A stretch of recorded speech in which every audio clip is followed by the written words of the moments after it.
আজ ৪ জুলাই থেকে সেপ্টেম্বর পর্যন্ত ৩ মাস ব্যাপী বৃষ্টিপাতের দীর্ঘমেয়াদী পূর্বাভাস জানিয়েছে আবহাওয়া অধিদপ্তর। দেশে স্বাভাবিক অপেক্ষা বেশি বৃষ্টিপাতের সম্ভাবনা রয়েছে এবং বঙ্গোপসাগরে ২ থেকে ৪টি লঘুচাপ সৃষ্টি হতে পারে, যার মধ্যে ১ থেকে ২টি মৌসুমী নিম্নচাপে পরিণত হতে পারে।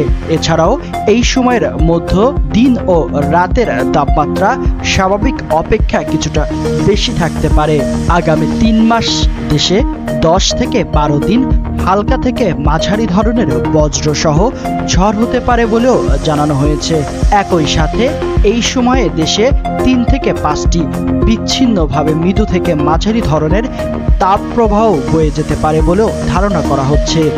এ বিষয়ে আবহাওয়াবিদ AKM নাজমুল বলেন, আবহাওয়া উপাত্ত, ঊর্ধ্বাকাশের আবহাওয়া বিন্যাস, বায়ুমণ্ডলের বিভিন্ন স্তরের বিশ্লেষিত আবহাওয়া মানচিত্র, জলবায়ু মডেল সহ বিশ্ব আবহাওয়া সংস্থা অনুমোদিত গ্লোবাল প্রডিউসিং সেন্টার থেকে NWP বিশ্লেষণপূর্বক জুলাই থেকে সেপ্টেম্বর পর্যন্ত এই পূর্বাভাস দেওয়া হয়েছে।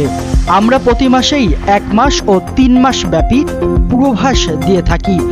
বিভিন্ন তথ্যের উপরে ভিত্তি করে এটা দেওয়া হয়ে থাকে এবং এটা একটি প্রাথমিক ধারণা। আবহাওয়ার পরিস্থিতির উপর ভিত্তি করে এটি পরিবর্তন হতে পারে। আলিয়া মার, প্রহর 24।